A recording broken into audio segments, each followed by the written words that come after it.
ಗುರುಗಳೇ ನಮಸ್ತೆ. ನಮಸ್ತೆ. ಹೇಗಿದ್ದೀರಾ? ಆರಾಮಿದ್ದೇನೆ. ನನಗೆ ತುಳಸಿ ವಿವಾಹದ ಬಗ್ಗೆ ಸ್ವಲ್ಪ ವಿವರಿಸಿ ಹೇಳ್ತೀರಾ? ಹಾಂ, ತುಳಸಿ ವಿವಾಹ ಮೊದಲಿಂದ ಶುರು ಆದಾಗ ಮೊದಲಿಗೆ ಒಂದು ಯಾಗ ನಡೀತಾ ಇರ್ತದೆ, ತುಂಬ ದೊಡ್ಡ ಯಾಗ ನಡೀತಾ ಇರ್ತದೆ. ಆ ಹೋಮದ ಆಯಸ್ಸನ್ನು ಕೊಡೋದು ಅಂತೇಳಿ, ಅದು ಯಾರಿಗೆ ಕೊಡಬೇಕು? ಬ್ರಹ್ಮನಿಗೆ ಅಂತ ಒಬ್ಬರು, ವಿಷ್ಣುವಿಗೆ ಅಂತ ಒಬ್ಬರು, ಶಿವನಿಗೆ ಅಂತ ಒಬ್ಬರು. ಆವಾಗ ಇದೆಲ್ಲ ಬೇಡ, ಮೃಗ ಮಹರ್ಷಿ 14 ಲೋಕಕ್ಕೆ ವಾಯು ಮಾರ್ಗದಲ್ಲೇ ಹೋಗಿ ಬರೋಂಥ ಶಕ್ತಿ ಉಳ್ಳವರವರು. ಅವ್ರ ಕಾಲಲ್ಲಿ ಕೂಡ ಕಣ್ಣಿರ್ತದೆ ಅಂಥ ಒಬ್ಬ ಯೋಗಿ. ಅವ್ರನ್ನೇ ಕಳ್ಸೋಣ ಅಂತೇಳಿ ಅವ್ರನ್ನ 3 ಲೋಕಕ್ಕೆ ನೀವು ಹೋಗಿ ಬರ್ರಿ ಅಂತ ಹೇಳಿ ಕಳಿಸ್ಬಿಡ್ತಾರೆ. ಅವ್ರು ಸೀದಾ ಬ್ರಹ್ಮ ದೇವರ ಹತ್ರ ಬರ್ತಾರೆ. ಬ್ರಹ್ಮದೇವ ಅಂತ ಎಷ್ಟು ಸಾರಿ ಕೂಗಿದ್ರು ಅವ್ರು ತಿರುಗೇ ನೋಡಲ್ಲ. ಶಾರದಾಂಬ ವೀಣೆ ನುಡಿಸ್ತಾ ಇರ್ತಾರೆ, ತಾನು ವೇದಗಳನ್ನ ಓದ್ತಾ ಇರ್ತಾರೆ.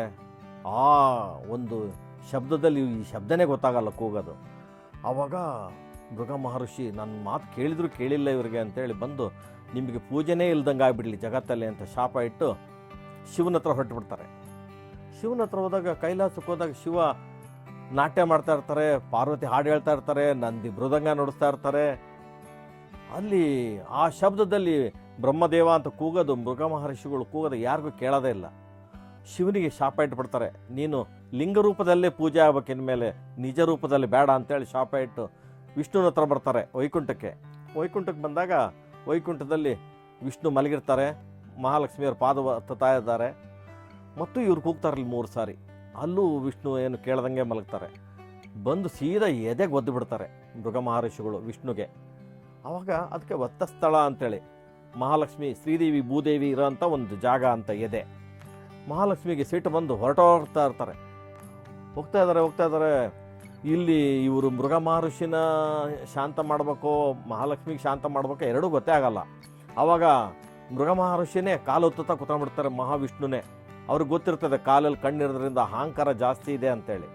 ಆವಾಗ ಕಾಲು ಒತ್ತ ಕಾಲಲ್ಲಿರೋ ಕಣ್ಣನ್ನೇ, ಪಾದದಲ್ಲಿರೋ ಕಣ್ಣನ್ನು ಈಚಿಗೆ ತೆಗೆದುಬಿಡ್ತಾರೆ. ಆವಾಗ ಅವ್ರಿಗೆ ಜ್ಞಾನೋದಯ ಆಗ್ತದೆ, ಕ್ಷಮೆ ಕೇಳ್ತಾರೆ. ಮಹಾವಿಷ್ಣು ಮಹಾಲಕ್ಷ್ಮಿಯಿಂದ ಬರ್ತಾರೆ, ನಿಲ್ಲು, ಹೋಗಬೇಡ. ಏನೇನು ಹೇಳಿದ್ರು ಕೇಳೋದೇ ಇಲ್ಲ ಮಹಾಲಕ್ಷ್ಮಿಯವರು. ವಿಷ್ಣುಗೆ ಸಿಟ್ಟು ಬಂದುಬಿಡ್ತದೆ, ನೀನು ರಾಕ್ಷಸ ಕನ್ಯೆ ಆಗಿ ಹುಟ್ಟುಬಿಡ್ತೀಯ ನೀನು ಭೂಲೋಕಕ್ಕೆ ಸ್ಪರ್ಶ ಆದರೆ ಅಂತ. ಆಗಲಿ ಅಂತ ಹೊರಟುಬಿಡ್ತಾರೆ, ಹೋಗೇ ಬಿಡ್ತಾರೆ. ಹೋದ್ಮೇಲೆ ಅಲ್ಲಿ ಜಲಂಧರ ಅನ್ನೋ ಊರಲ್ಲಿ, ರಾಕ್ಷಸನ ಹೆಸರದು ಜಲಂಧರ ಅಂತ, ಆ ಜಲಂಧರ ಇರೋ ಊರಿಗೆ ಬಂದು ಅಲ್ಲಿ ಕನ್ಯೆಯಾಗಿ ಹುಡ್ತಾರೆ. ಆ ಜಲಂಧರನಿಗೆ ಮದುವೆ ಆಗ್ತದೆ. ಮುಟ್ಟಿಸೇ ಇರಲ್ಲ, ಅವ್ರ ಮೈಕೈ ಮುಟ್ಟಿಸೇ ಇರಲ್ಲ. ಅಂದರೆ ಒಂದು ಪೂಜೆ ವೃತ್ತದಲ್ಲಿ ಇದ್ದೇನೆ ನಾನು ಅಂತೇಳಿ. ಆಯಿತು ಅಂತೇಳಿ ಅವರು ಅದು ಏನಾಗ್ತದೆ, ಇವರು ಅವರಲ್ಲಿರೋ ಪಾತಿರೋತ್ಯ ಶಕ್ತಿಯಿಂದ ಜಲಂಧರನಿಗೆ 3 ಲೋಕದಲ್ಲೋಗಿ ದಾಳಿ ಮಾಡಕತ್ಬಿಡ್ತಾನೆ. ಅಷ್ಟು ಶಕ್ತಿ ಬಂದುಬಿಡ್ತದೆ. ಬ್ರಹ್ಮ ವಿಷ್ಣು ಮಹೇಶ್ವರ ಕೂತ್ಕೊಂಡು ಚರ್ಚೆ ಮಾಡ್ತಾರೆ, ಏನು ಮಾಡೋಣ ಇವಾಗ, ಇವಂದು ಹೆಂಗೆ ಈ ಥರ ಹಾವಳಿ ಜಾಸ್ತಿ ಆಯ್ತಲ್ಲ ಅಂತ. ಆವಾಗಿಲ್ಲ, ಹಿಂಗೆ ತುಳಸಿ ಈ ಥರ ಬೃಂದಾವನೆ ಆಗಿದ್ದಾಳೆ, ತುಳಸಿ ಆಗಿದ್ದಾಳೆ, ಹಂಗಾಗಿ ಅವಳು ಪಾತಿರೋತ್ಯ ಕೆಡಬೇಕು. ಹಂಗಾರೆ ಯಾರು ಕಳಿಸ್ಬೇಕು? ವಿಷ್ಣುನೇ ಕಳಿಸ್ಬೇಕು. ವಿಷ್ಣುನೇ ಬರ್ತಾರೆ ಭೂಲೋಕಕ್ಕೆ ಬಂದು ಅಲ್ಲಿ ಜಲಂಧರನ ಥರನ ವೇಷ ಹಾಕೊಂಡು ತುಳಸಿ ಪೂಜೆ ಕೂತಿರ್ತಾರೆ. ಎದೆ ಭಾಗದಿಂದ ಹಿಂಗೆ ಕೈ ಇಟ್ಬಿಡ್ತಾರೆ.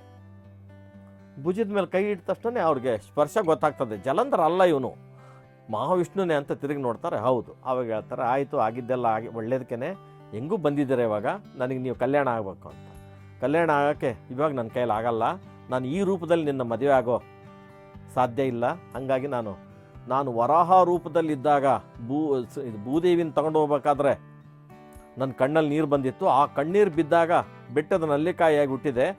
ಆ ಬೆಟ್ಟದ ನಲ್ಲಿಕಾಯಿ ರೂಪದಲ್ಲಿ ನಾನು ನಿನ್ನ ಮದುವೆ ಆಗ್ತಾನೆ. ಬ್ರಹ್ಮದೇವರು ಹುಣಸೆ ಬೋಟಾಗಿ ಬರ್ತಾರೆ, ಶಿವ ನಿಂಬೆಹಣ್ಣಿನ ರೂಪದಲ್ಲಿ ಬರ್ತಾರೆ. ಹಾಗಾಗಿ ಅದನ್ನೆಲ್ಲ ಇಟ್ಟು ಸಂಜೆ ಹೊತ್ತಲ್ಲಿ, ಅಂದರೆ ದ್ವಾದಶಿ ದಿವಸ ಸಂಜೆ ಯಾರು ತುಳಸಿ ವಿವಾಹ ಮಾಡ್ತಾರೋ ಅವರಿಗೆ ಭಾಗ್ಯ ದೊರಕಲಿ, ಸ್ವರ್ಗ ಪ್ರಾಪ್ತಿಯಾಗಲಿ. ಯಾರು ಮನೆಯಲ್ಲಿ ತುಳಸಿ ಬೃಂದಾವನದ ಮದುವೆಗಳನ್ನ ಮಾಡ್ತಾರೆ ಅವ್ರ ಮನೆಯಲ್ಲಿ ಕಲ್ಯಾಣೋತ್ಸವಗಳು ನಡೀತಾ ಇರ್ತದೆ. ಮನೆಯಲ್ಲಿ ಸಿದ್ಧಿಗೆ, ಬುದ್ಧಿಗೆ, ಆರೋಗ್ಯಕ್ಕೆ, ಐಶ್ವರ್ಯಕ್ಕೆ ಯಾವುದೂ ಕೊರತೆ ಆಗಲ್ಲ. ಮಹಾಲಕ್ಷ್ಮಿ ಸದಾ ಅವ್ರ ಜೊತೆಲಿ ಇರ್ತಾಳೆ ಅಂಥೇಳಿ ಆಶೀರ್ವಾದ ಮಾಡ್ತಾರೆ. ಹಂಗಾಗಿ ಇವತ್ತಿಗೂ ಬೆಟ್ಟದ ನಲ್ಲಿಕಾಯಿ ಮತ್ತು ಹುಣಸೆ ಬೋಟು, ನಿಂಬೆಹಣ್ಣು, ಬಾಳೆ ದಿಂಡು, ಆ ತುಳಸಿ ಕಲ್ಯಾಣಕ್ಕೆ ಅರ್ಶಿನ ಕೊಂಬನ್ನು ರೆಡಿ ಮಾಡಿ ವಿಷ್ಣುದ ಫೋಟೋನೋ ಅಥವಾ ವಿಷ್ಣುದು ಒಂದು ಸಾಲಿಗ್ರಾಮನೋ ಅಥವಾ ವಿಷ್ಣುದ ಮೂರ್ತಿ ಇಟ್ಟು ಕಲ್ಯಾಣೋತ್ಸವ ಮಾಡ್ತಾರೆ. ಅದು ದ್ವಾದಶಿ ಅಂತೇಳಿ, ಏಕಾದಶಿ ಮರುದಿವಸ ದ್ವಾದಶಿ ದಿವಸ ಯಾರು ಮಾಡ್ತಾರೆ ಅವರಿಗೆ ಶುಭ ಕಲ್ಯಾಣವಾಗಲಿ ಅಂತೇಳಿ ಮಹಾಲಕ್ಷ್ಮಿ, ವಿಷ್ಣು, ಬ್ರಹ್ಮ, ಶಿವ ಹರಸ್ತಾರೆ. ಹಾಗಾಗಿ ಕಲ್ಯಾಣೋತ್ಸವ ಅಂತೇಳಿ ಇವತ್ತಿಗೂ ನಡೆಸ್ತಾ ಬರ್ತಾ ಇದ್ದಾರೆ. ಇವತ್ತಿಗೂ ಸುಮಂಗಲಿಯರೆಲ್ಲರೂ ಇದನ್ನು ಮಾಡಬೇಕು, ಅದರ ಆನಂದ ಪಡ್ಕೋಬೇಕು, ಅದರಲ್ಲಿ ಭಾಗಿಯಾಗಬೇಕು. 4 ಜನ ಮುತ್ತೈದರು ಕರೆಸಿ ಹಣ್ಣು ಕಾಯಿ ಪೂಜೆ ಸಾಮಾನು ಅವ್ರಿಗೂ ಕೊಟ್ಟು ಪ್ರಸಾದ ಕೊಟ್ಟು ಹರಸಬೇಕು ಅಂತೇಳಿ ಇದು ದ್ವಾದಶಿ ಪೂಜೆ ಅಂತಾರೆ. ಇದಕ್ಕೆ ತುಳಸಿ ಕಲ್ಯಾಣ ಅಂತಾರೆ. ಹಾಗಾಗಿ ಇದಕ್ಕೆ ತುಳಸಿ ಕಲ್ಯಾಣ ಇದು ವಿಶೇಷ ಕಲ್ಯಾಣ ಆಗಿರ್ತದೆ. ಹಾಗಾಗಿ ಈ ದಿನ ಮಾಡಬೇಕು. ಹಿಂದೂ ಪದ್ಧತಿಯಲ್ಲಿ ಯಾರು ತುಳಸಿ ಕಲ್ಯಾಣ ಮಾಡಿ ಅದರ ಮೇಲೆ ಮದುವೆ ಮುಹೂರ್ತಗಳು ಶುರು ಆಗ್ತದೆ. ತುಳಸಿ ಮದುವೆ ಆಗೋಕ್ಕಿಂತ ಮುಂಚೆ ಯಾವುದು ಕಲ್ಯಾಣ ನಡೆಯಲ್ಲ, ಮದುವೆಗಳು ಆಗಬಾರ್ದು.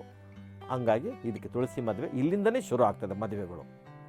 ಧನ್ಯವಾದಗಳು. ಗೊತ್ತೇ ಇದ್ದಿಲ್ಲ ಗುರುಗಳೇ, ನಿಮ್ಮಿಂದ ತಿಳ್ಕೊಂಡಂಗಾಯ್ತು. ಒಳ್ಳೆಯದು. ತುಂಬ ಧನ್ಯವಾದಗಳು. ಓಕೆ, ಒಳ್ಳೆಯದು.